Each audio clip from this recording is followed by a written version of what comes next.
Hello, our friends, Evolutionary Energy Arts family. Welcome back. Take three, guys. Yes. Sorry. Yeah, three. Yeah, this is take three, and so we had to go to the backup again because of unforeseen interference, which Cindy could sense. Yeah, malfunctioning. Yeah, of another kind. Yeah, so we have anywhere between a 6.2 and a 6.6, depending on who you are listening to, occurred in Croatia. As you see this little boy being pulled from the rubble. I know. I just hate that. He's got to be so scared. Oh, it was terrifying for so many people. There's video where it shows a reporter doing a field report, and then the quake starts to hit, and they go, she looks terrified, and then they go back to the newsroom, and in the newsroom, she's the reporter there is putting on a good face, but you could tell she's nervous too. Yeah, it really rattled a lot of people. This was a big one, guys. This was a big one, as we see. This is Sky News, and over here you see a massive earthquake has just rocked Croatia, with the town of Petrinja suffering the worst damage. The mayor is reported as saying that 9 out of 10 houses basically seem to have collapsed. I know. That's so sad. I mean, those buildings are so old and so beautiful, and now it's just rubble, and people have been hurt, and this is just horrible. It is. And, yesterday there was a 5.2 and a 4.9 from some sources that did shake things up in Croatia as well. And obviously those were precursors for this, and let's hope this is not a precursor for something else that's even bigger. I know. That's something we always have to take into consideration when we see these precursors. Yeah, so if everybody could send their prayers and their positive intentions that anybody that is a survivor that's perhaps buried under rubble will be found and be okay. Yeah, definitely send them your energy. Yeah, this is a big one. This was definitely a big one. The destruction is very, very intense and severe in some areas. It is. I mean, look at that. That's just so heartbreaking, and I so worry about the people there. Wow. Oh, that's devastating. And in fact, this was the worst quake in Croatia since 1880. That's a long time. And we were talking about the likelihood of the incoming energies that we've been talking about from the Grand Conjunction having anything to do with this. Well, I look at the energies like this. We did have the Grand Conjunction on the 21st, and that's where the energies peaked. However, that's when they just started to come to Earth. So there's a little bit of a delayed reaction before we see the real peak of it, and I think we're super close. So, the European Mediterranean Seismological Center, they measured this as a 6.3. They had a 5.2 on Monday, and back in March, remember, there was a 5.3 that caused $6 billion in damage when it hit the capital. So, this one is so much stronger than that one. I know, that's really sad and concerning, but, here it is. Yeah, it's very, very severe. And if we look, we can see right here, here is a 4.4, and then the big one at 6.4. And I was talking to Cindy, just mentioning to her all the prophecies that talk about, Rome being destroyed, Italy being, just laid to waste through massive quakes. And Nostradamus and others have talked about this as well. And Nostradamus, he had that timing going along with the Pope fleeing Rome because of the quakes, but not just because of the quakes, because of the war. There being a war going on at the same time. And he talks about it because we do know it's not World War I or World War II, because it's a massive Islamic invasion of Europe that goes underway. And we were talking about the Ottoman Empire being revived yesterday. And we've seen Turkey. They got troops in Syria. They were helping Azerbaijan against Armenia. And that's still kind of ongoing. I mean, the war there has stopped. But, there's still a lot of talk over that way as well, and talk of a greater Ottoman Empire being revived. They've also had troops in Iraq. They've also been over in Libya, and then they also were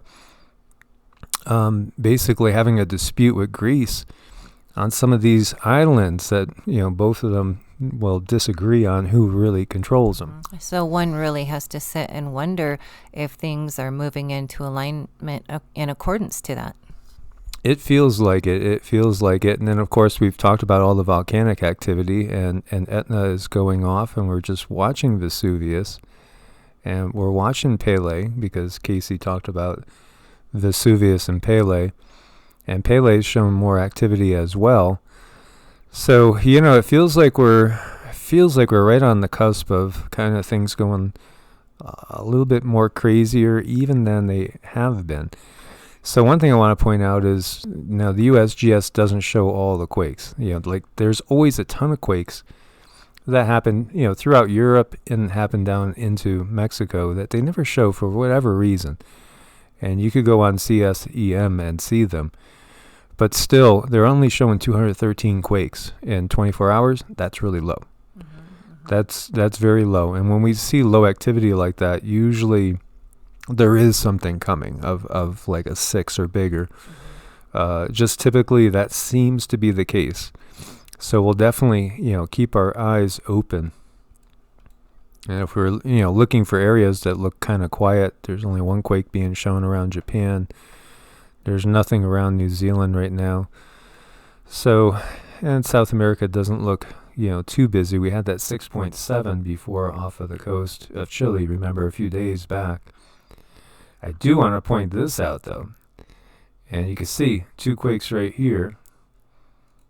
And we see over here 2 earthquakes strike overnight off of the Oregon coast. Now, this is a Cascadian area that can produce pretty much the biggest one that would affect the United States besides up in Alaska. Right, so that's a sleeping giant we really don't want to wake up.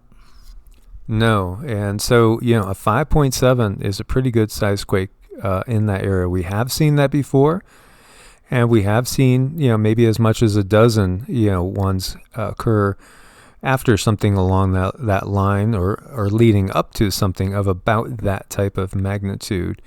No reports of tsunami, thankfully. Seismologists say the likelihood of the big one, a major earthquake and tsunami that are expected to hit the Pacific Northwest when the Cascadian subduction zone rips, occurring in the next 50 years, they say it's only about 10 to 14%.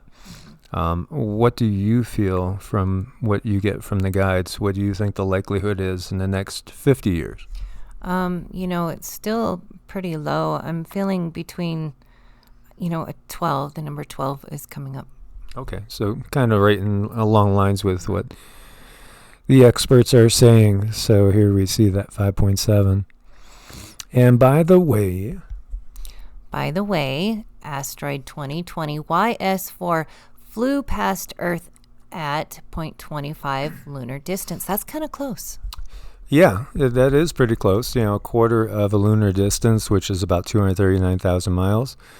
So, yeah, that was close. And this one was somewhere between about 25 and 56 feet in diameter. Mm-hmm. So if it did enter the Earth's atmosphere, it probably wouldn't have killed the city, but it might have created a spectacular fireball.